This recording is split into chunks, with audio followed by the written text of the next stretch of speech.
Boa noite, estamos aqui começando uma live sobre o Janeiro Branco e é um mês, né, muito importante, o mês de janeiro que nós estamos iniciando o ano e vai ser muito bom essa noite a gente estar conversando sobre esse tema tão importante.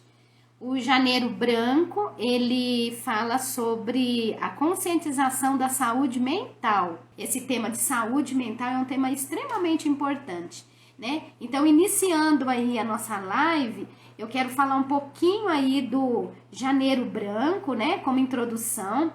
O Janeiro Branco, ele é uma campanha, é um movimento social, dedicada à construção de uma cultura das pessoas terem saúde mental. E o objetivo é fazer com que as pessoas tenham consciência de que a saúde depende de nós. E isso é feito através de campanhas. Então, o que eu estou fazendo é mais uma ação, é mais uma campanha para chamar a atenção das pessoas. Porque só quem pode cuidar da saúde somos nós mesmos. E a campanha do Janeiro Branco é essa conscientização para a gente ter uma sociedade mais saudável, né? E é tão importante quando a gente cuida da nossa saúde. Inclusive, o Janeiro Branco é bem propício a gente falar disso, porque o mês de janeiro é o primeiro mês do ano, é um mês que a gente começa com tantos desafios, a gente começa com tantos projetos. Então, esse primeiro mês do ano inspira a gente a ter planejamento. Então, que você coloque a sua saúde no seu planejamento. Esse que é o nosso objetivo. E o mês de janeiro, também ele é um momento que a gente vive um ciclo, fecha um ciclo e abre outro. Então, o ano passado terminou um ciclo e esse ano começa outro. Então, essa transição é um momento muito bom da gente refletir. E a cor branca, foi escolhido a cor branca porque era para simbolizar uma tela em branco. Quer dizer, nós estamos começando o ano com uma chance enorme da gente escrever a nossa história, escrever o ano de 2023, cuidando da nossa saúde mental.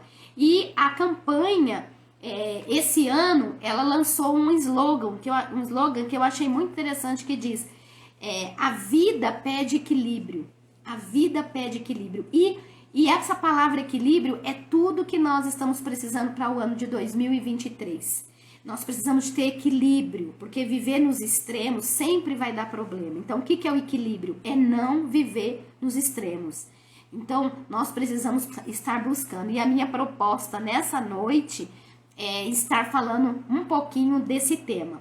E também eu quis trabalhar esse tema através da minha família. E a gente vai falar de um tema super importante. Esse tema de hoje de família cabe a todos. A todos vai servir aí, a gente está falando sobre família. Vai servir para quem tem filho, quem não tem, quem é casado, separado. Hoje a nossa preocupação é muito grande com a família. E eu vou dizer uma coisa, eu acho que, nossa, o ambiente que mais estressa a gente, né? Vamos dizer, é a família. Porque a gente passa a maior parte do tempo, né? 24 horas dentro de casa, com a família, né? Então, é um momento aí que a gente tem constantemente um desafio grande aí com a nossa família e a gente passa muito estresse, principalmente as mães que ficam aí em casa. Quem tem filhos adolescentes também passa muita dificuldade. Então, a live de hoje nós vamos abordar todos esses temas aí, né? De como a gente pode melhorar isso em família. Bem-vinda, Cláudia, boa noite. Que bom que você está aqui, que aceitou esse convite. Então, apresentando a minha irmã Cláudia Monteiro, o sobrenome dela final é Gonçalves, né? A Cláudia é casada também com um pastor, com Silvio, que também é psicólogo, né? Meu cunhado. E a Cláudia, ela é pastora, ela é pedagoga, ela é coordenadora regional da Rede Cristãos pela Infância, ela atua bem na região sudeste. Ela é coordenadora também de uma ONG que chama Bons Amigos, da OSC, né, Cláudia? Depois você explica. Em Taquarivaí. Ela também é capelã no Colégio Leme, em Itapeva, São Paulo, que é a cidade onde ela mora. e atualmente ela também está graduando em serviço social. Então, é um prazer ter a Cláudia aqui, e ela tem muita capacidade para estar falando, ela trabalha muito defendendo as crianças, né, na rede Cristãos pela Infância, e vai ser uma oportunidade grande, ela está dando dicas para nós, né, eu vou estar compartilhando aqui junto, mas ela vai estar trazendo para a gente dicas para as famílias de como a gente manter a saúde mental. Primeiramente, boa noite, né? Boa noite, Ana Ruth, boa noite para todo mundo. E aí, já estou sabendo aí de uns amigos aí, companheiros aí que estão assistindo, é muito legal. Familiares que estão aí com a gente, né? E assim, é um prazer falar, né, sobre esse tema. Quando você me fez o convite, né? Eu fiquei pensando, meu Deus, eu também estou precisando de dica. A gente tem as dicas, a gente, é o que você falou, né? Vamos fazer uma conversa, mas é questão prática, né? Teoria a gente sabe, a gente tem muito. Hoje a gente tem mais informação, tem muita informação, mas é tão bom quando a gente coloca as nossas experiências, né? Dicas assim de prática. Eu fiquei pensando, quando eu relatei, quando eu anotei aqui as dicas, eu fiquei pensando, nossa, mas eu preciso de mais, né? Porque o 10, 15, 20 ainda é pouco, eu penso. Para quem tem uma vida saudável como família, né? E a gente, quando fala de família, a gente também tem que pensar que a família, ela é a instituição, né? Criada por Deus, é a primeira instituição nossa. A família ela é de grande importância porque ela é um lugar de acolhimento, ela é um lugar de acolhimento. Ela é um lugar, ela deve, né? Deve ser um lugar de acolhimento, deve ser um lugar de proteção. É um lugar também onde as pessoas aprendem os bons costumes, né? Aprendem uma com as outras, é onde forma o caráter, né? Desde a infância. Então, a família também é o primeiro espaço social de um indivíduo. Então, antes dele desenvolver essa área social na escola, né, em outros, é a família é um ambiente. Então, assim, e é a família que eu penso, eu meditando nisso, eu fiquei pensando que a saúde é o primeiro, vamos dizer, é o primeiro lugar também onde vai aparecer a enfermidade, onde os membros da família também podem se tornar doentes, né? E perder a sua saúde mental, justamente porque a família ela tem essa grande importância, esse significado, né? Esse lugar tão especial. E a família, né, Cláudia, falando da questão até da Constituição, né, a própria lei do nosso país, ela tem toda uma definição de família, né? A gente é respaldado pela lei, que uma das coisas mais importantes que eu vejo na Constituição, ela dá essa autoridade para a família, para os pais. Então, a primeira coisa que mantém uma família para ser saudável é ela entender que ela tem que estar dentro de uma estrutura e que os pais são a autoridade. Então, eu coloco assim que uma das primeiras coisas que vai trazer um desajuste na família é quando os pais não têm essa noção de que eles são os responsáveis na educação dos filhos, nessa autoridade que precisa ter. E a gente vê que hoje em dia, né, já começa o descontrole mental quando as pessoas deixam por conta dos filhos tomarem decisões e autoridades acima dessa hierarquia dos pais. Então, a primeira quebra, né, vamos dizer assim, da saúde mental é deixar por conta de uma criança ou de um adolescente decidir coisas que pertencem aos pais, né? Então, colocando aí até o que está na Constituição.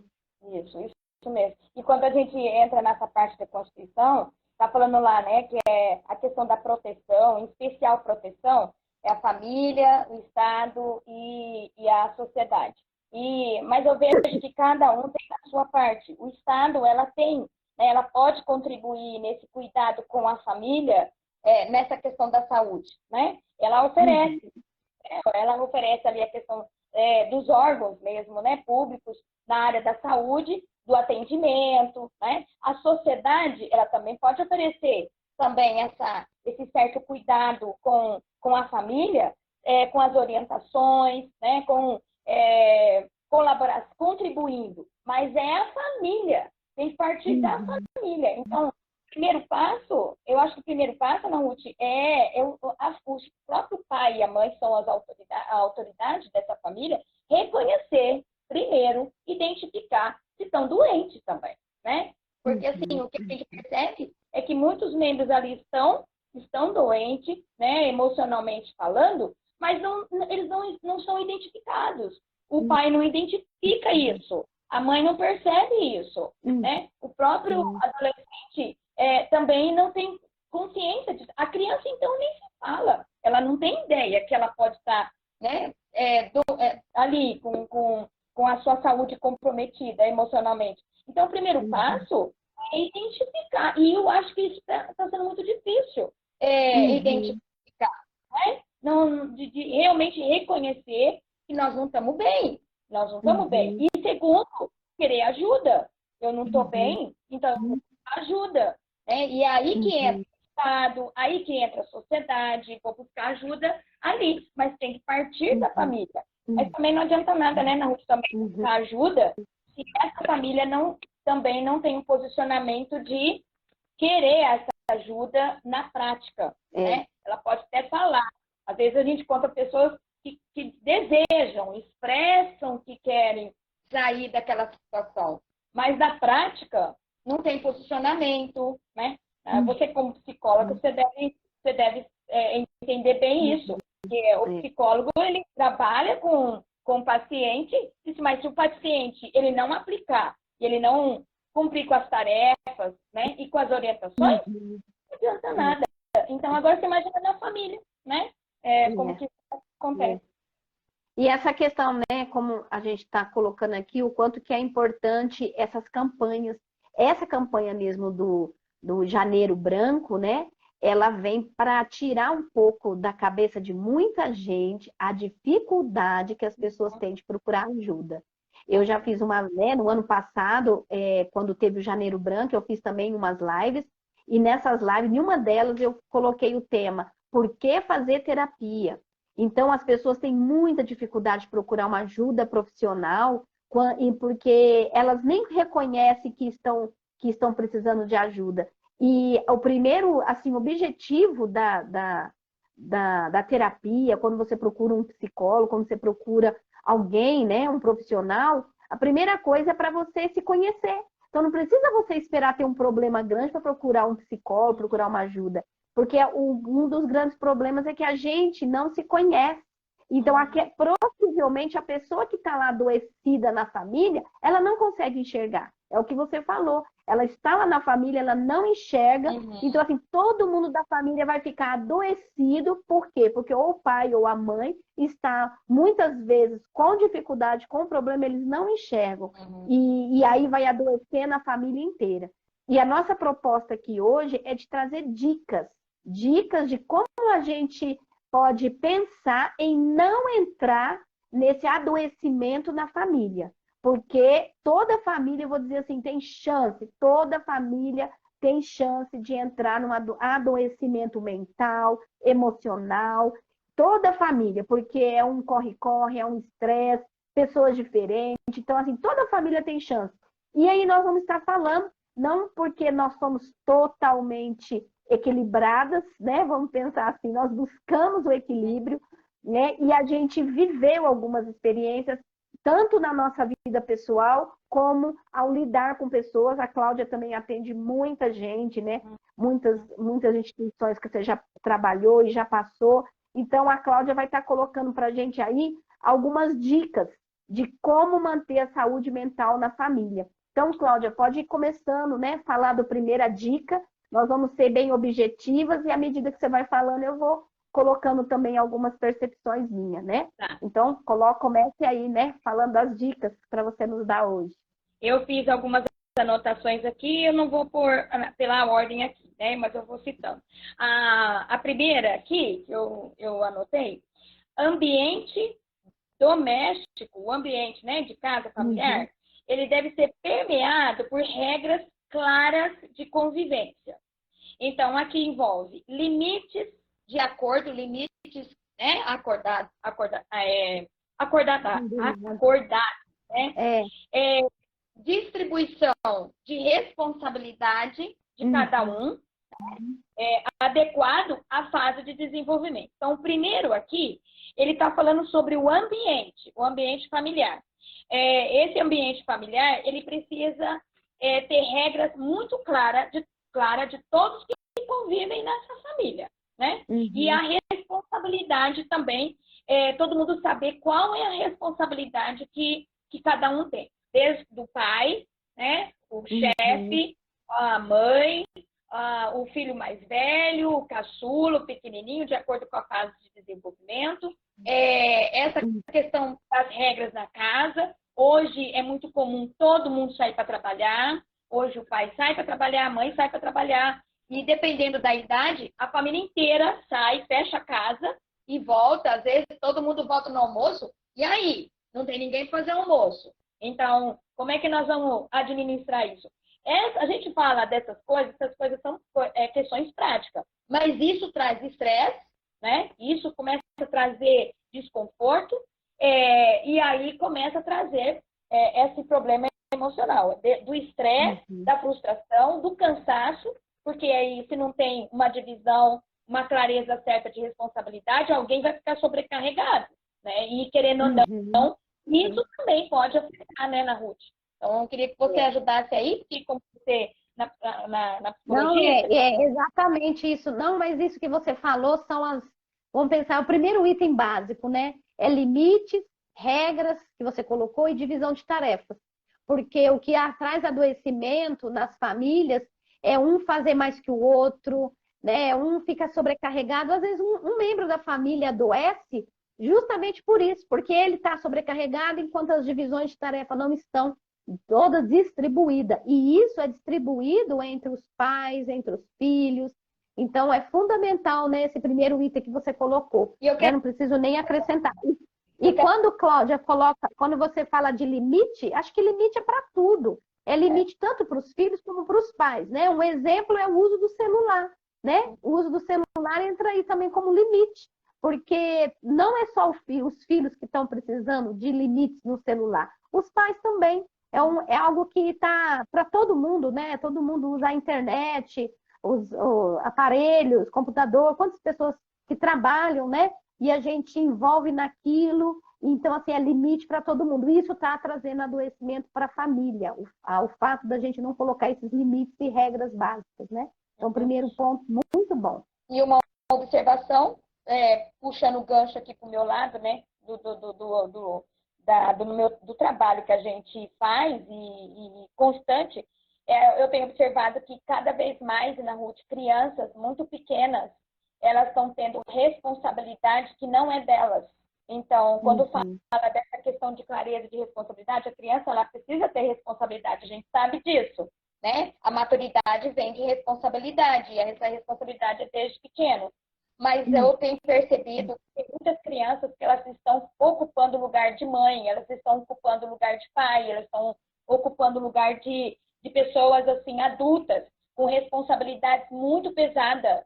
E essas crianças estão chegando na escola doentes, você vê que são crianças e adolescentes que, emocionalmente falando, estão sendo muito atingidos. E aí, quando você vai sondar, você vai ver que ele está com peso na casa dele. Então, ele tem responsabilidade de cuidar de irmão, né? E fica tenso, porque se acontece alguma coisa, cai sobre ele. Então, isso também é algo... A gente pensa que isso só acontece com família de mais assim, de carência, mais de vulnerabilidade, mas não, de jeito nenhum. Se está pegando em qualquer classe social, família, essa questão de responsabilidade. Né? É isso mesmo, mas é exatamente isso. E é engraçado que quando você fala de autoridade, né, de responsabilidade, às vezes a criança, adolescente, às vezes ele não faz nada em casa, vamos dizer assim, de responsabilidade que poderia fazer. Lavar uma louça, uma tarefa, uma atividade. Mas Em contrapartida, às vezes os pais deixam os filhos decidirem coisas que trazem sobrecarga. Então, às vezes ele tira de lá, o filho não tem tarefas nenhuma para fazer, aparentemente a gente olha e fala, nossa, tranquilo. Mas o que traz mais peso são deixar os filhos tomar responsabilidade de decisões que cabem aos pais. A gente vê pais deixando filhos decidir que escola vão estudar, muitas decisões que não são de filhos. Decidir se vai para uma festa, se não vai. Então, isso quem escolhe, quem resolve, são os pais. Então, isso é uma responsabilidade, né, que os pais muitas vezes passam para os filhos e que adoece os filhos também, né? Sim. É um ponto muito importante. E próxima dica que você dá? A próxima, eu anotei aqui, ó. Ser suporte por meio de atitudes empáticas em lugar de julgamento ou culpabilização. Ser suporte às transições vivenciadas ao longo da vida para enfrentar crises naturais, como, por exemplo, puberdade, escolha da faculdade ou da profissão, o primeiro emprego, crise no relacionamento, crise financeira, divórcio, falência, perdas. Então, para traduzir, aqui uma dica, a família precisa entender que um tem que ser suporte ali, né? Principalmente os pais, os adultos, né?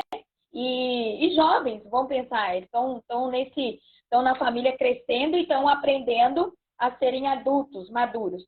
Então, o que a gente percebe é que existe momentos aí tensos dentro de família, quando acontece, por exemplo, adolescentes quando entra na puberdade. Nossa, é assim, o pai e a mãe têm que entender que, bom, todos nós passamos por isso, o pai e a mãe já passou por esse momento de puberdade, mas o que eu observo nos adolescentes é que existe um momento muito estressante quando eles começam a entrar nessas mudanças, que é normal, né, que é natural da vida, e aí não tem, o pai não tem a tolerância, a mãe não tem tolerância, muitas vezes são pais que não têm muito entendimento dessas mudanças que está acontecendo com o filho, e aí isso é e aí começa a acontecer o quê? Julgamento, atitude do menino, ele começa a ter mudança de comportamento e aí já começa a trazer algumas mudanças e isso muda o ambiente familiar e aí coloca-se peso, você é culpado, aí já julga, né? E aí ele começa até a ouvir. Eu estou dando um exemplo de adolescente porque eu estou pegando mais a criança, acho que eu vou acabar pegando muito criança e adolescente porque é o que a gente convive, né? E aí a gente percebe que a criança, o adolescente, ele começa já a receber palavras negativas, palavras a respeito dele que não são verdadeiras. Mas é como ele está naquele momento, ele está naquela passagem. Então, eu costumo dizer que pré-adolescente, 11, 12, 13 anos, são a fase da bobeira. Eu falo para os pais que é a fase da bobeira. E os pais têm que entender que é a fase da bobeira. Porque tudo eles acham engraçado, eles fazem piadinha tão boba. Mas isso é normal, isso é natural. Aí o que eles escutam? Ai, você é um bobo, você é um retardado, você não sei o quê. Sabe, essas coisas. E querendo ou não, isso afeta emocionalmente. Eu estou falando dos adolescentes, mas vamos pensar aqui. Escolha da faculdade, quando o jovem, 18 anos, aí começa a entrar na faculdade, os pais não saber lidar com isso, né? Então, ele está ainda indeciso. Aí, porque ele está indeciso, ele está escutando dos pais. Ah, você sempre assim, você é indeciso, você não sabe o que você quer da vida, né? Ou você não vai dar nada, você não para em lugar nenhum. Sabe, essas falas. A questão de profissão, o primeiro emprego, o desespero que tem. Eu acompanho alguns jovens que eles são doidos para trabalhar e a dificuldade de entrar no mercado de trabalho. E a família não entende, aí a família fica pressionando, acha que ele não quer trabalhar, então ele não sabe procurar direito de emprego. Ah, você não sabe procurar, você está de má vontade. Às vezes não é isso é julgamento, né? E outras coisas, por exemplo, crise nos relacionamentos, que é uma fase também que os adolescentes aprendem a se relacionar. Então, aquelas brigas com amigos, até aquelas bobeiras, né? Aquelas briguinhas tão tontas que perde amizade e tal. Porque tudo isso é fase. Aí também tem um momento da família de perda, por exemplo, morreu um familiar, crise financeira. Então, isso tem que ficar atento. É hora de ser suporte, não é hora de julgar. Não é hora de ficar jogando culpa no outro. É hora de ser suporte. Eu falo, gente, porque assim, ó, eu não sou perfeita. E eu tô falando coisas que a Ana Ruth falou, eu tô falando coisas que é o que acontece. E de maneira muito Uhum. assim, perceber, a gente já tá pondo culpa no marido, culpa na esposa, culpa no filho, porque deu errado, porque é isso. Opa, peraí, né? Então vamos ter suporte, vamos entender esse momento, né? De cada um. Então, essa é uma outra dica aí. Cláudia, isso que você falou exatamente, né? A família, aproveitando que você falou, a família, ela vai viver ciclos, ciclos. E nesses ciclos são os momentos de crise na família. Então, a gente, enquanto família, a gente precisa saber disso. A gente vai viver, casou, a primeira crise é você conseguir deixar a vida de solteiro para casal, né? Para ser casado. Depois vai vir a crise quando vem os filhos. Então, você vai viver outra fase na família. Depois, quando os filhos ficam adolescentes, é outra fase. E os pais envelhecem, os filhos saem de casa. Então, assim, é um ciclo de vida e todas elas, quando você pensa assim, ai, que bom, passou essa fase, já vem a próxima. Então, a família vai sempre viver crises e o que você falou é importante demais, né? A gente saber viver cada etapa, cada ciclo, para que a gente não venha adoecer. Se a gente se adoece numa primeira fase, imagine, a gente já vai para as próximas todo adoecido. Então a gente precisa ter viver bem, porque tudo vai passar e a família vai ficar, né? Então essa segunda dica que você deu é de convivência, ter uma convivência, né, harmoniosa para que a gente tenha equilíbrio, né? Muito bem, acho que nem tem mais coisas para acrescentar, não, do que você falou. E a próxima dica? A próxima é comparação de indivíduos, dos membros da família aí, que devem ser evitados. Deve respeitar a subjetividade de cada membro da família. Isso também não traz uma saúde emocional legal, né? Essa questão de comparação. E isso é muito comum dentro de família. Eu falo porque eu já errei nisso, a gente não percebe, eu já passei por isso.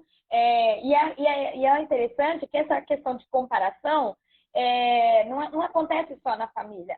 O pior é acontecer fora.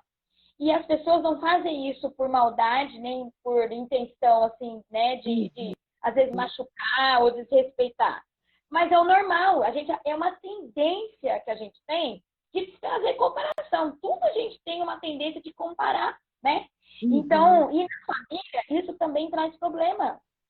Traz problemas seríssimos emocionais quando um filho percebe que está sendo comparado com o outro. Um irmão é comparado com outro irmão, porque cada um é cada um, né?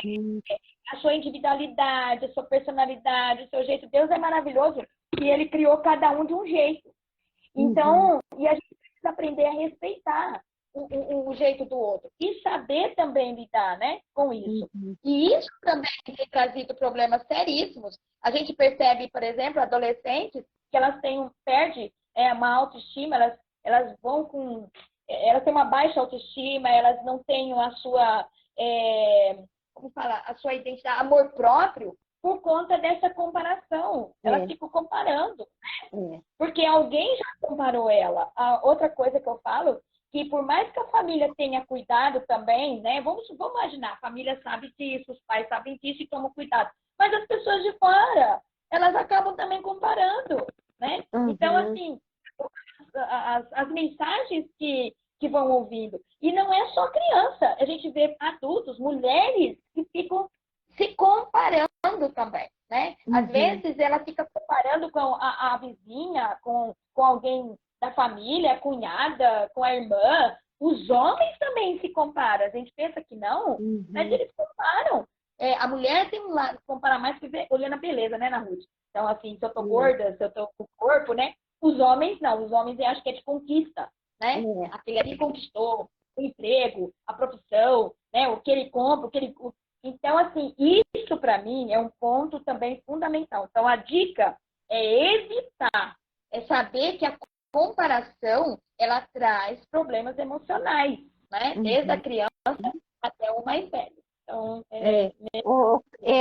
dentro desse ponto, não é somente os filhos que são diferentes. eu também digo que nós pais também não somos os mesmos, nós também somos diferentes. A relação que a gente tem com cada filho, ela é única. Então, eu sou mãe de um filho e quando eu tenho outro filho, eu vou ser outra mãe diferente, porque eu já tive uma experiência com o primeiro, eu vou ser uma outra mãe para o segundo, eu vou ser uma outra mãe para o terceiro, se eu tiver 4, se eu tiver 5, eu não sou a mesma mãe. E é muito engraçado porque os pais, eles sempre falam, eu criei tudo igual. E a gente não cria igual, porque a relação é diferente. Se o filho é diferente, a relação não tem como ser igual. Nossa atitude para com os filhos também são diferentes. Até porque cada filho é gerado em uma época diferente. Cada filho vem num momento diferente. E a gente tem que tomar muito cuidado, né, com essa questão, né, da comparação, porque nós pais, nós temos o mito, né? Na terapia familiar, a gente estuda sobre o mito dos irmãos unidos. Então, a gente, enquanto pais, todos os pais querem os filhos todos unidos, que vivem todos juntos. Então, o pai tem aquela mentalidade, tudo compra para um, tem que comprar para outro. O aniversário de um tem que fazer para outro. E aí a gente vai incutindo na cabeça dos filhos que todo mundo tem que ter igual. E isso traz um adoecimento até para a vida adulta. Porque cada filho, embora ele tenha vindo do mesmo pai e da mesma mãe, cada filho vai seguir a sua vida de forma diferente. Porque cada filho vai fazer as suas escolhas, vai ter seu próprio esforço, vai casar com uma pessoa diferente, vai ter recursos diferentes.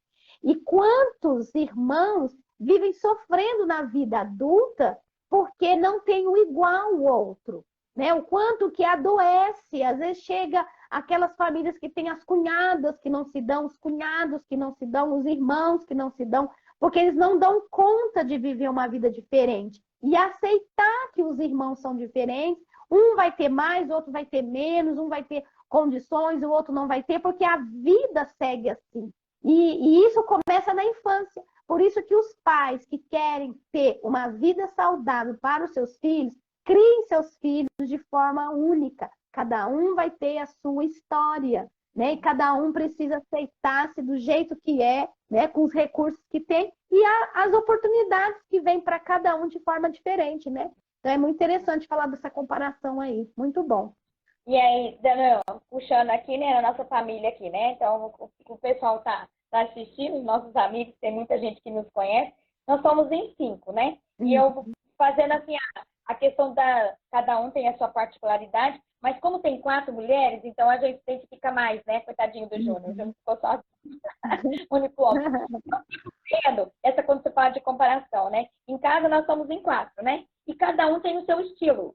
É interessante que cada um tem o seu estilo. E já passou na minha cabeça muitas vezes, quando era mais jovem, assim, logo que casei e tal, de olhar, por exemplo, olhar para você e falar, nossa, como eu queria ser como a Ana Ruth. Ela é toda delicadinha no jeito dela se vestir, tudo combinando, tudo delicadinha, as cores são suaves que ela usa, e tal. Então, assim, admiro. E aí, quando a gente vai tentar fazer igual, igual hoje não dá. Fica horrorosa. Não combina. Aí depois aí eu olho depois para a Elaine e falo, nossa, eu queria também ter um jeito da Elaine, porque a Elaine, ela tem essa, né, como ela é advogada, então essa postura, né, de salto alto, aquela, né, de andar toda estilazona, assim, toda produzida. Né? Mas o salto alto para mim, meu Deus do céu, eu ando, mas assim, já vai formigando o pé, né? Aí eu olho para a Rosimeire e falo, nossa, olha que legal a Rosimeire. A Rosimeire é patricinha, a Rosimeire tá escutando, né? Mas ela é patricinha, né? A gente sabe que ela é patricinha, ela gosta de uma modinha. E aí eu olho e falo assim, nossa, como a Rosimeire combina bem com as coisas, né? E a Elaine é boa também disso, né? De escolher as coisas combinar. Eu falei, nossa, eu queria também ser. E aí eu já tentei nisso, já me esforcei para fazer igual a Rosimeire, não dá certo. Não, eu não consigo combinar com nada. E o meu jeito, o que é? O meu jeito é ripona. Em casa sempre foi assim, né? Eu sempre fui de botina, de tênis, camiseta, mochila, você não usa bolsa. Nossa. Então, assim, mas a gente aprendeu, né, com o tempo, isso que é importante. você ser feliz do seu jeito. Você admira o outro, você acha bonito o outro, né? Combina tudo certinho, mas você é satisfeita. Você até gostaria de ser, mas você é feliz e você entende que você é daquele jeito. Então, isso é importante, né? Essa questão da gente administrar isso, né? Você pode até admirar, querer espelhar e se inspirar, se identificar com você, né? E é verdade. Isso traz saúde, né, mental, quando a gente se aceita do jeito que a gente é e não tenta se entrar numa forma que não é nosso, né? O Bruno até colocou isso, o Bruno está aqui, né? O Bruno colocou, principalmente quando a pessoa não tem uma personalidade bem formada. Isso mesmo, quando a pessoa não se conhece, não tem a sua identidade, não sabe quem ela vai tentar ser uma pessoa que ela não é, até dentro da família, e isso vai trazer muitos problemas, né? A saúde dela vai ficar muito comprometida, né? A Natália também está aí, ó. A Natália, nossa sobrinha, está aí, falando, tias queridas. A Natália não perde uma live, né? A Natália, minha sobrinha, que aproveito, né, para falar que foi a Natália que fez as artes, a divulgação minha, todas as artes aí dessa vez foi essa e a campanha também do ano passado foi ela que fez, né? As artes, tudo pra gente aí, então. Aproveita, Natália, aí agradecendo ela a divulgação que ela fez aí nas mídias. Beijão, Muito bem. E aí, Cláudia, a próxima dica. A outra dica é convivência com amigos, criação de laços de amizade, momentos que a gente precisa dedicar às pessoas queridas. Importante conviver com amigos e familiares. Porque, assim, é bem interessante, né? A Bíblia mesmo fala amigo mais chegado que o irmão. Uhum. Então, tem momentos da nossa vida que não vai ser irmão que vai trazer consolo, que vai trazer conforto.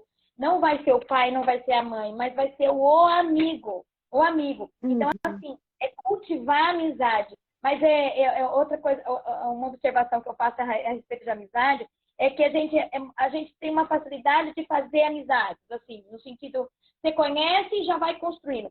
O desafio maior, que eu acho que é muito saudável para a gente traz mesmo saúde, é cultivar os amigos antigos, os amigos lá de trás. Porque esses amigos que a gente conhece lá atrás, talvez amigos da infância, amigos da adolescência, amigos da juventude, conhece a gente na caminhada. Ele, por mais que ele não ande muito perto, talvez ele mora longe, mas ele assiste de longe, ele acompanhou a vida da gente longe. Então, é o que eu percebo, Ana Ruth, que esses tipos de amizade, eles são demais saudáveis, essas amizades, né, mais antigas, assim, que a gente constrói durante a vida, e se não tomar cuidado, se a gente não aprender a cultivar, a gente perde essa riqueza, né? Não que os amigos novos não sejam importantes, muito, cada um tem o seu valor, mas eu vejo que esse tipo de amizade, que é mais de tempo, é aquele mais chegado que um irmão, conhece a sua história, e a gente tem dificuldade de cultivar, né? A gente está fazendo amizade, fazer amizade todo dia, em ambientes novos, né? E acrescentando, é bênção de Deus. Mas assim, o que adianta a gente fazer amizade hoje, daqui um mês você não cultiva e você perde. Tem pessoas que fazem amizade, pouco tempo já perdeu, não tem mais contato, não tem mais notícia, né? E isso traz saúde emocional, porque os amigos preenchem também essas lacunas muitas vezes, né? E isso é bíblico também, Deus trouxe isso, né? Jesus é nosso amigo, ele considera o nosso amigo também, né? Ele se colocou nesse lugar de amigo. Ô Cláudia, isso que você coloca, eu colocaria um título para essa dica sua, como a rede de apoio. Para a gente manter a nossa saúde, a saúde mental, nós precisamos ter a rede de apoio. Não dá para a gente viver sozinhos. Então, a rede de apoio envolve as pessoas que estão ali para nos socorrer. Né? O exemplo disso, eu mesmo moro, né, há 20 anos em Minas. Né? Toda a minha família está em São Paulo. E a família em São Paulo, a família do Cleiton, né, do meu marido, no Rio, de Vila Velha. Então, aqui a gente tem a nossa rede de apoio, né? E a gente precisa, porque isso nos ajuda a ter saúde mental. Quantas pessoas têm a sua família Quantas mães não fazem amizade com outra amiga para poder deixar os filhos em uma casa, ir para uma reunião, às vezes sair para ir no mercado, às vezes uma ajuda, uma dica. Então, todos nós, para ter uma saúde mental, nós precisamos ter uma rede de apoio. E como foi colocado aqui, né? As pessoas estão participando, o Bruno até colocou até mesmo que hoje tem até as amizades virtuais, online. Hoje a gente tem, né, grupos, né? Eu e a Cláudia até participamos de um grupo todos os dias, grupo online, né? É uma grande rede de apoio que a gente participa de um grupo online. A Eliana Salcedo, nossa amiga aí da sala de oração, tá aqui com a gente também. Que legal, que bom. Então, e aquela sala de oração é uma rede de apoio. Isso vai trazendo saúde mental para a gente, né? A igreja é uma rede de apoio, a comunidade, o trabalho, os amigos que a gente tem. Então, essa dica que você colocou de ter amigos, colocaria rede de apoio, porque tudo isso ajuda a nos fortalecer, né? E é claro, como foi colocado aqui, a questão da internet é realmente um perigo. Ao mesmo tempo que eu posso ter uma rede de apoio online com amigos também, mas ao mesmo tempo pode ser usado para o mal, né? Eu posso também prejudicar com pessoas, né? Com tantas amizades e às vezes coisas erradas, né? Influências erradas, mas a dica muito boa aí é ter rede de apoio. Inclusive, antes que eu me esqueça, se você está acompanhando a live, todas as lives que eu vou fazer essa semana, no final de cada uma, nós vamos preparar um e-book. Então, vamos fazer um resumo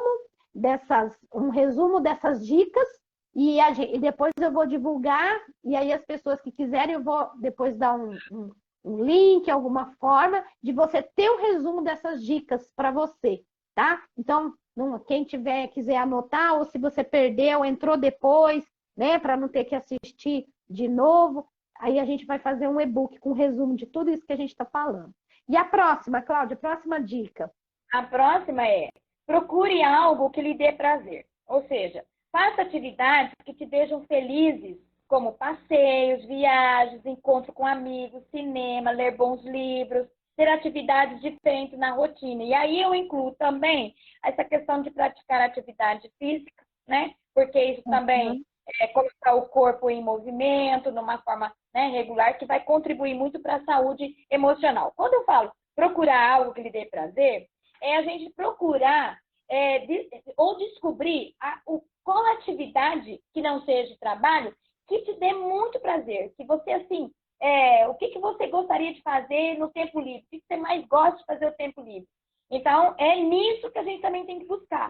E tem pessoas que têm dificuldade de descobrir isso, porque também não busca, né? Saber, por exemplo, eu amo tomar café, bater perna, ir nas casas tomar café com as amigas. Meu Deus do céu!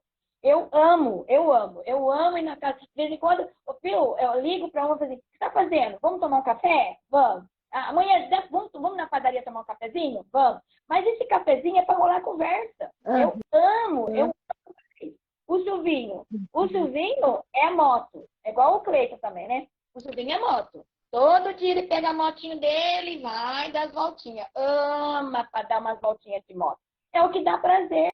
É o que né, dá pra gente alívio. É praticar um esporte, é ler livro, é ir no cinema, né, assistir um show, alguma coisa nesse sentido, assim, para sair um pouco da rotina, né?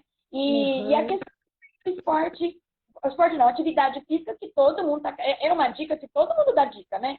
Os médicos, os psicólogos, né?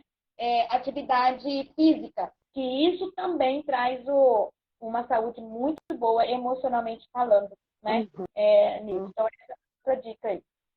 É muito bom. Essa dica não precisa nem complementar, né? Só vou fazer um comentário aqui da Natália, que colocou que gosta de trabalhar no tempo livre. Vale? Não, não vale. A gente precisa realmente ter esse hobby, de ter um descanso, ou é a questão do exercício físico, mas tem que dar uma parada, né? O nosso cérebro, nós não fomos feitos para trabalhar direto, né? A gente foi feito, a nossa máquina, né? Nosso corpo foi feito para ter um dia de descanso, a gente precisa parar. recarregar as baterias. Então, isso traz saúde emocional, né? A saúde mental depende dessa dica, é super importante essa dica. A gente vê quantas pessoas, né, que não têm esse cuidado, vai depois gastar dinheiro com tratamento, com doença, com médico. Até coloquei uma frase dessa no meu Instagram, né? Quem que não quer perder tempo cuidando da saúde, vai ter que gastar tempo cuidando da doença. Então, isso é fato. Então, é importante demais para a saúde mental da família a gente cultivar esses hábitos, né? Esses hábitos bons aí. Para a Natália que trabalha bastante, que ela fez a pergunta, né? Uma dica para ela sair com o cachorrinho dela. Só dela sair com o cachorrinho dela todo dia para dar as voltinhas, ela já está fazendo uma atividade que vai dar prazer, porque ela ama o cachorrinho dela, então vai dar umas voltinhas. Sair da rotina de trabalho. Vamos lá, outra dica na Ruth, aqui que eu coloquei, ajude o próximo. Eu acho isso, para mim, também essencial.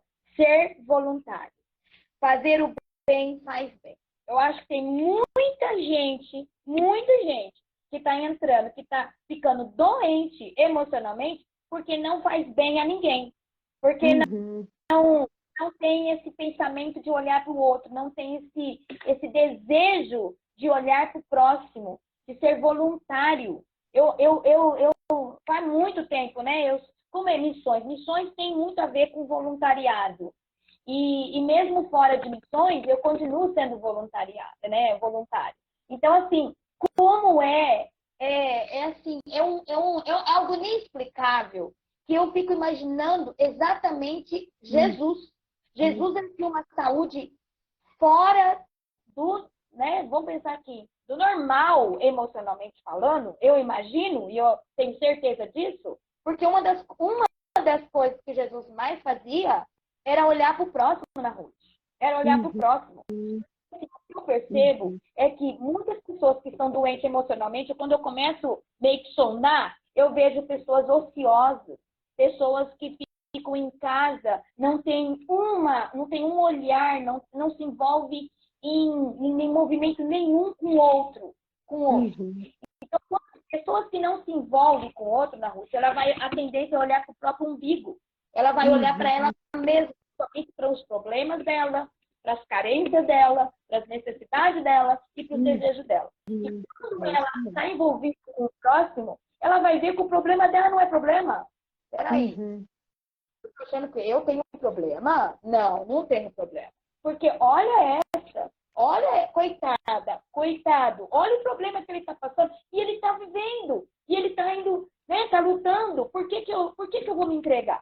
Então, assim, eu vejo na Ruth que ser voluntário, eu vejo até isso com os adolescentes. É uma das coisas que para mim, a maior lição, uma maneira que a gente tem para ensinar criança e adolescente a ter coração grato, é tirar eles do ambiente onde eles convivem e levar eles numa realidade desconhecida e para enxergar a dor do outro. Que seja num asilo, que seja numa casa de abrigo, que seja num bairro, né, de crianças de vulnerabilidade, que eles possam entrar na casa dessas crianças, desses adolescentes, para ver, né, a casa simples, e às vezes eles estão lá numa casa luxuosa, mas eles estão descontentes, só reclamando, nada tá bom, e isso traz doença. E isso, eles começam a ter problemas seríssimos emocionais, né? É isso que você está falando, a doença emocional que vem é a insatisfação.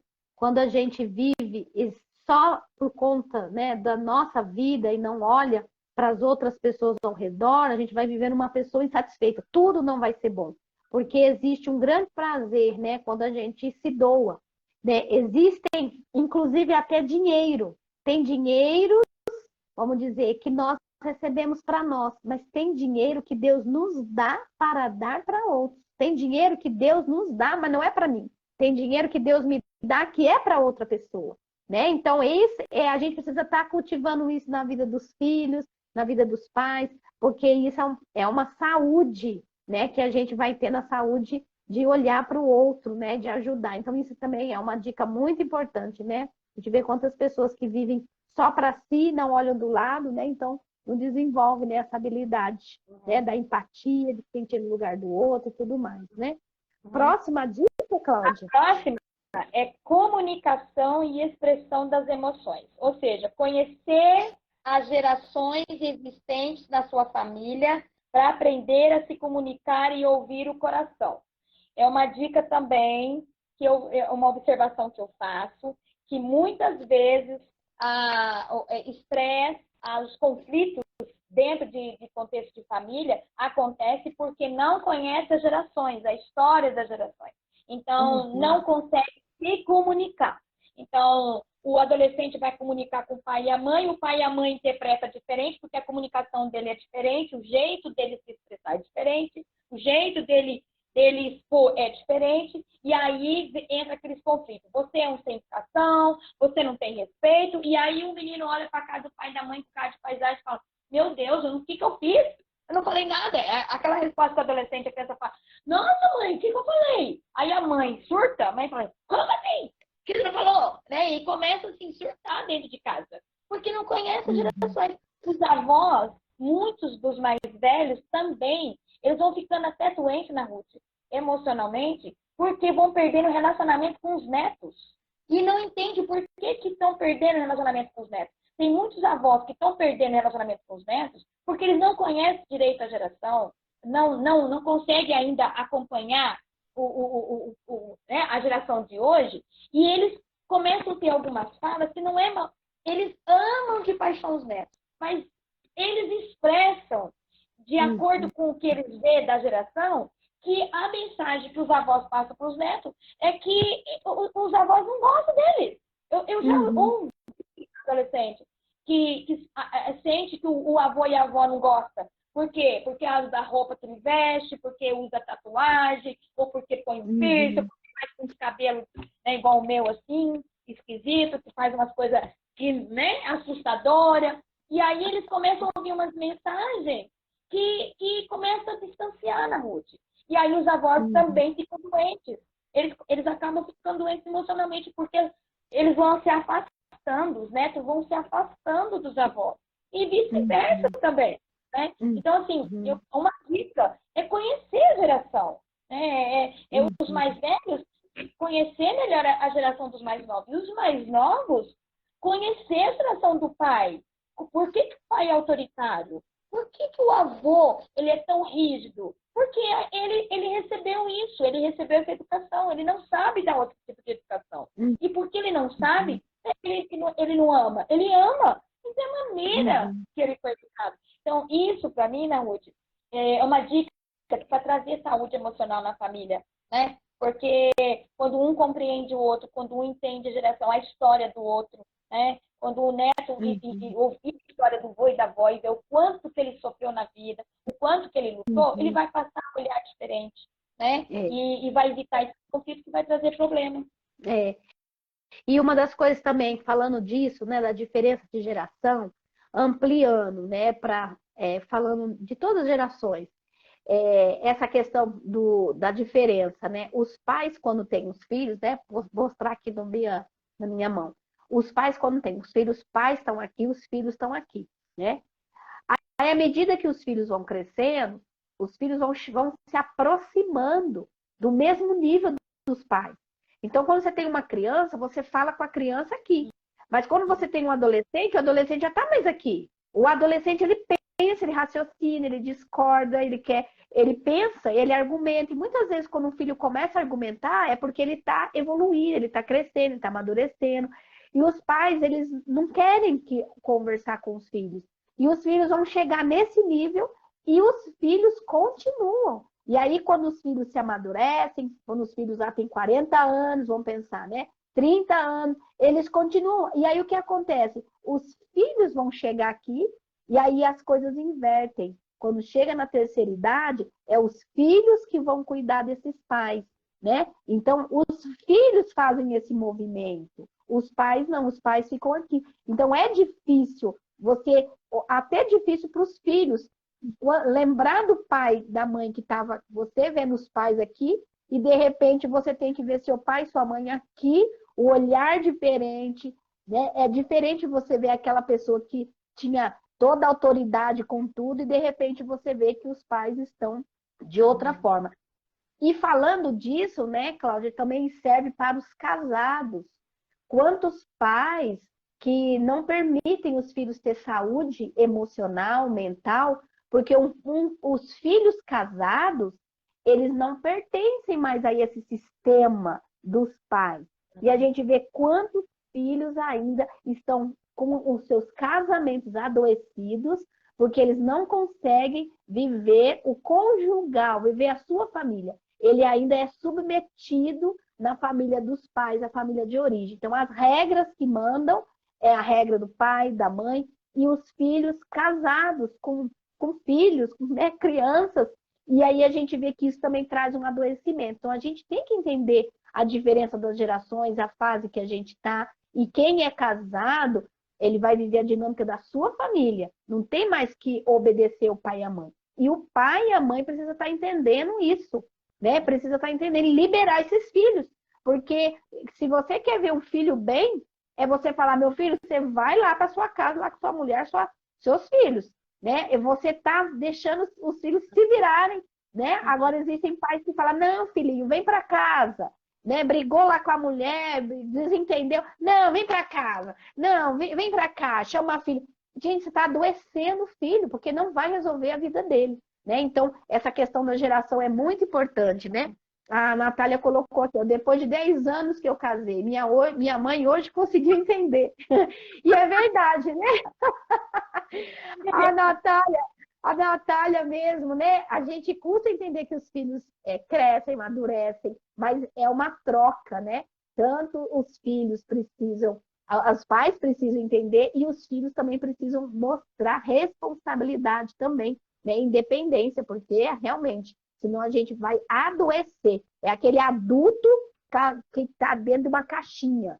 Ele nunca vai ser saudável. Isso não é ser vida saudável. É uma dica muito boa a gente pensar realmente nessas diferenças das gerações, né? E sabe que, assim,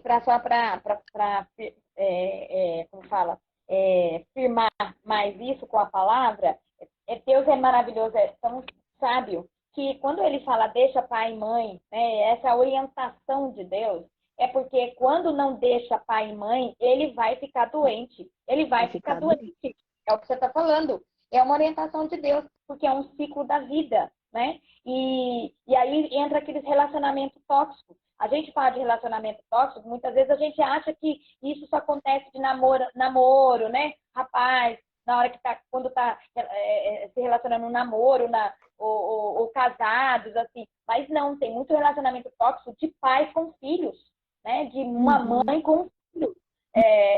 O pai, porque não libera, porque não deixa. E hoje nós estamos encontrando aí homens de 30 e poucos anos casados que são verdadeiros meninos, infantil. Não tem maturidade, não sabe lidar com a casa, não sabe lidar com responsabilidade, mas porque já é um doente, que já perdeu a sua saúde emocional.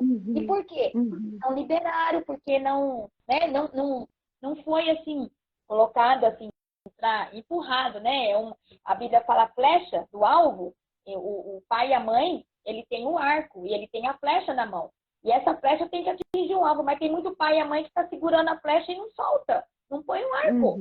A flecha vai ficando ali, ó, na mão ali, doente. Adoece. Muita gente adoecida por causa disso. E isso é bíblico, né, Ana Ruth? Com certeza. Até a Rosimeire colocou um comentário aqui. A Rosimeire é a nossa outra irmã e colocou que ela vai experimentar isso a partir de maio, porque a filha vai casar, né? A primeira filha dela lá que vai casar, ela já tem que se preparar isso, né? Casou, realmente é os filhos, né? Tem que liberar os filhos para viver a vida deles, porque isso traz saúde, né? Evita essa doença, né? Que a gente está falando aqui. E mais um? Dá tempo? Dá, pode falar mais um aí. Pratique o amor próprio. Na correria do dia a dia, muitas vezes nós não paramos para nos contemplar. Olha só. Vivemos um momento em que as críticas parecem vir de todos os lados e é comum que nós deixemos abalar por elas.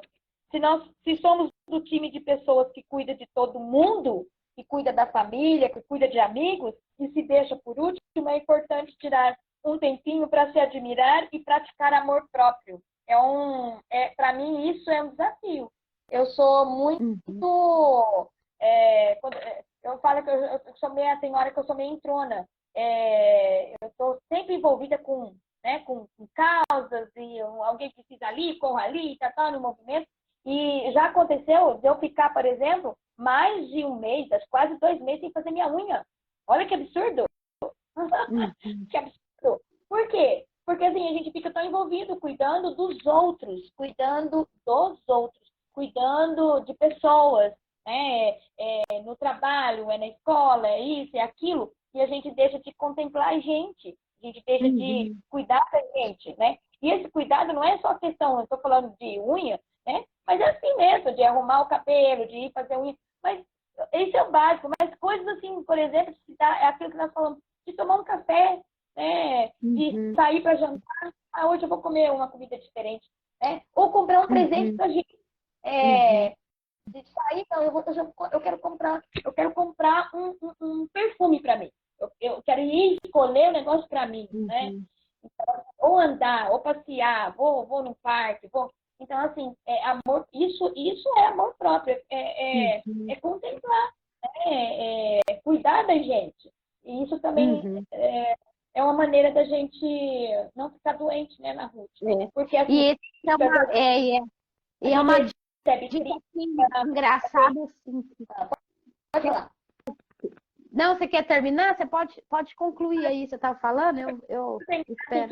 Estamos vivendo dias muito difíceis. Então, tudo que você fala, às vezes uma coisa que você fala, você é mal interpretada, né? Então, você tem a sua opinião, a outra pessoa não respeita a sua opinião, quando vê, já te cortou, já não quer falar com você, te julga, põe até teu caráter, né? Porque não concorda, então aí acaba até eliminando tudo que você é, né? O seu caráter. Então, nós estamos vivendo um tempo muito difícil, que se a gente não se contemplar e não saber quem nós somos, né? Isso é importante também saber. Quem eu sou para Deus, primeiramente, se eu sei quem eu sou, então eu vou também cuidar de mim, né? Eu vou saber que Deus me ama e que Ele zela por mim, eu vou aprender a zelar por mim. E aí vai envolver corpo, vai envolver o físico, vai envolver o emocional, vai envolver a minha profissão, aí vai envolver tudo. Aí eu vou querer sempre dar o melhor para mim primeiro. Então, primeiro Deus, a gente dá o melhor para Deus. Segundo, eu tenho que dar o melhor para mim. Não adianta nada eu ficar me esforçando para os outros. Eu tenho que porque se eu não der para mim primeiro, na Ruth, eu penso que a gente se frustra, né? Então, assim, eu já aprendi, eu coloquei essa dica porque eu aprendi que tudo que eu faço primeiro para Deus e segundo para mim. Então, é para mim mesmo, né? Saber que o que eu tenho, os dons e os talentos não são meus. Então, tudo que faz e tudo os elogios que as pessoas dão e que das coisas que dá certo, no momento que eu recebo, eu sei que aquilo ali não é meu, aquilo ali é de Deus. Mas eu fico feliz porque eu faço, porque isso está dentro de mim. Então, eu tenho que fazer para Deus, eu tenho que fazer primeiro para mim, porque está dentro de mim aqui. Depois, eu pensar no outro. Porque aí eu não vou me frustrar. O outro não vai ficar contente, porque a gente nunca vai alegrar todo mundo, a gente não, né? Sempre vai. Mas eu vou ficar feliz por aquilo, por um desafio que foi apresentado e eu consegui, né? Eu superei, eu aprendi, eu cresci. Então, eu tenho que ficar feliz comigo mesmo também. Isso traz saúde. E concluindo, né, essa dica que você colocou, acho que a gente finaliza, né, diante de tantas dicas que você colocou, essa dica que é cuidar de si mesmo e entra um pouquinho dentro de se conhecer. Então, essa dica, ela envolve esses dois lados. Como que eu vou cuidar de mim se eu não me conheço? Então, o autoconhecimento, ele é extremamente importante. Eu tenho que saber qual que é o meu limite, né? Saber como a gente falou do equilíbrio. Como é que faz para mim saber se eu estou exagerando, se eu estou ficando doente, se eu não estou, se eu estou precisando descansar, se eu estou precisando do médico. Então, assim, eu tenho que ter o autoconhecimento. Então, ele é fundamental. Para eu cuidar de mim, eu preciso me conhecer. São duas coisas que andam juntas. E essa dica, ela é extremamente importante, porque a gente vê que as famílias estão, muitas vezes, adoecendo, porque às vezes começa de um. E às vezes começa, a maioria das vezes começa dos pais, começa dos adultos, não começa da criança. Às vezes a criança, a gente fala de uma doença no sentido físico, né? É uma doença que você toma um remédio que melhora, mas nós estamos falando dessa doença emocional, dessa doença mental, desse como a gente está ficando afetado e atrapalha a família inteira. A família vai crescer, vai viver ciclos, a família vai virar outra família e essa doença vai seguir. Então, como que, resumindo tudo, volta para quem? Volta para mim. Então, se eu estiver bem, a minha família vai bem. Eu falo isso para muita gente que eu atendo. Inclusive, hoje até atendi uma mãe e eu estava falando isso com ela. Que geralmente as mães, elas querem muito cuidar dos filhos e da casa e do outro e de tudo. E aí eu falei com ela exatamente isso. Eu falei, olha, se você não estiver bem, vai ser tudo em vão que você está fazendo. É em vão, porque você vai estar fazendo, seu filho vai olhar para você e vai ver você acabada. Vai ver você frustrada, desanimada, acabada, você vai ficar doente, vai ser tudo em vão. Então, tanto pai como mãe precisa começar a se cuidar. Porque você bem cuidado, a sua saúde bem cuidada, emocionalmente, nós falamos de tantas dicas, com certeza você vai conseguir passar isso para a família. Então, achei que a última dica sua, na verdade, fecha todas as outras, que começa da gente. Esse cuidado, né, individual. Sim, mas eu não queria terminar de dar, não sei se é dica ou deveria ser o nosso estilo de vida, sei lá. Mas uma dica, desenvolver a nossa fé. Eu acho que a fé, porque a fé ela está ligada como a forma como nós relacionamos com o mundo, nós relacionamos com as pessoas e nós relacionamos com Deus. Então, é um momento também que a gente precisa desenvolver a nossa fé na ligação que a gente tem com Deus, né? Uma vida devocional, na vida da palavra, mas também andando com pessoas que têm a mesma fé que a gente, porque a gente se fortalece.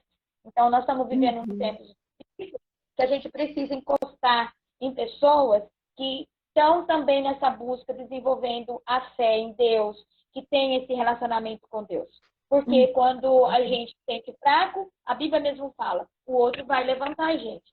Mas se a gente não andar com pessoas que estão também desenvolvendo a mesma fé da gente, a gente vai ficando doente, né? E essas pessoas trazem cura, né? Então, a gente é curado para levar cura para os outros, né? Então, a gente precisa estar com pessoas curadas também, porque elas trazem cura para nós. Né? Então, essa eu queria finalizar. É muito bom, Cláudia. Inclusive, o que você está dizendo é um ponto importante da espiritualidade.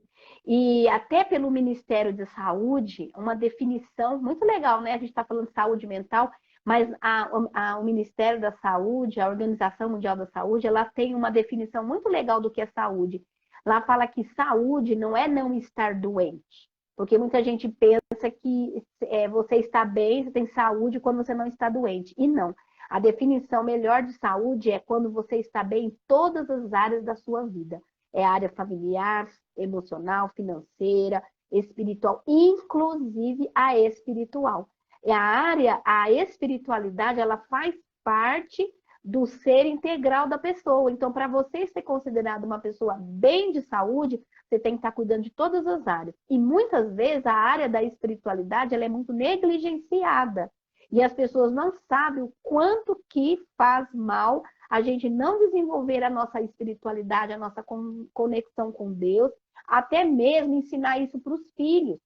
Porque os filhos, eles precisam crescer, desenvolver, até mesmo na lei, né, do ECA, ele vem falando que até as crianças têm direito de crescer, desenvolvendo a sua religião, a sua espiritualidade. Então, é uma responsabilidade da família ensinar as crianças desde pequeno a ter a sua religião, a ter a sua crença, a ter espiritualidade, buscar Deus, conhecer Deus. Até porque nós, como pais, nós não somos eternos. E a gente precisa ensinar que na nossa falta existe Deus. E Deus vai sempre conduzir a vida da gente. Então, aquela criança, aquele filho, aquele jovem, que ele descobre na vida que a melhor pessoa que vai proteger a vida dele, que ele vai socorrer, uma pessoa perfeita, é Deus. Então, essa é realmente, né, uma principal dica aí, né, que você falou, da gente desenvolver isso, porque isso traz saúde. Inclusive, hoje até estava atendendo um cliente e eu falei, né, o quanto que até a oração é uma prática que traz saúde mental. Porque à medida que você fala, você expressa. O falar é terapêutico. Então, quando você fala, você põe para fora tudo que está dentro de você. Porque muitas vezes a gente não tem pessoas com quem falar naquele momento. E quando a gente coloca para Deus, é também uma prática que traz saúde. A gente coloca para fora muita coisa, né, que está dentro da gente. Então, nós colocamos aí muitas dicas práticas de como viver uma família saudável. E eu queria deixar agora a Cláudia concluir, né, para a gente encerrar essa live. Quero agradecer, Cláudia, as suas contribuições, suas dicas, muito bom. E eu queria que você, né, falasse alguma coisa encerrando aí as suas palavras finais aí para a gente encerrar a live, se quiser agradecer, se quiser fazer algum comentário final. Agradecer por essa oportunidade, que eu penso que eu entendo que nós estamos aqui conversando e que nós não somos melhores que ninguém que está aqui, porque tem muita gente abençoada aqui, né? E que passa pelas mesmas, né, dificuldades que a gente passa, os mesmos desafios. Então, mas é tão bom a gente poder compartilhar. Quando a gente compartilha essas dicas, são dicas de algo que a gente pratica, são dicas de coisas que a gente já passou e que a gente não fez e foi bem difícil, e aí hoje a gente reconhece. Então, como é maravilhoso essas oportunidades que Deus nos dá, porque é Deus falando conosco através do outro e através das experiências. Então, eu quero dizer assim que eu tenho buscado, né, essas dicas todas, então, mas é em Deus. A gente sabe que por nós mesmos nós não somos capazes pela nossa força, né? Mas é só na força do nosso Deus. Então, eu quero encorajar todos, né? Que a saúde emocional, ela vem de Deus. Ela vem diretamente de Deus, a cura. Mas essa cura, ele usa, né? Ele traz essa cura através de todas essas dicas que a gente falou e muito mais. Eu tem muita gente aqui que teria muitas outras dicas, né? Para compartilhar. Então, eu quero agradecer mesmo a oportunidade. E você que nos ouviu aí, que são pessoas tão preciosas, né? Eu fiquei imaginando, nossa, já está todo mundo em uma sala aqui para poder dar um abraço a todo mundo aqui, gente, que faz muito tempo que eu não vejo. Beijão para todo mundo, viu, gente? Muito bem, então eu quero agradecer você que ficou, você que está assistindo depois, compartilhe com outras pessoas. Esse ano eu quero fazer muitas lives, né? E a minha contribuição para uma sociedade melhor é oferecer, cada um na sua área. Então, o que eu tenho para oferecer, eu quero reoferecer, porque eu acredito muito na prevenção. Acredito que muitas pessoas, às vezes, não têm condições de fazer uma terapia, tem muitas pessoas que não têm condições de cuidar da saúde mental. Então, às vezes, as dicas que a gente dá vai ajudar aquelas pessoas que talvez não possam, né, fazer, né, algo, cuidar de si. Então, eu quero, né, dizer que vocês acompanhem aí durante o ano, que eu quero estar oferecendo muito conteúdo aí para vocês, tá bom? Um beijo para todo mundo. Cláudia, mais uma vez, muito obrigada pelo seu tempo dedicado aí para contribuir com todos nós.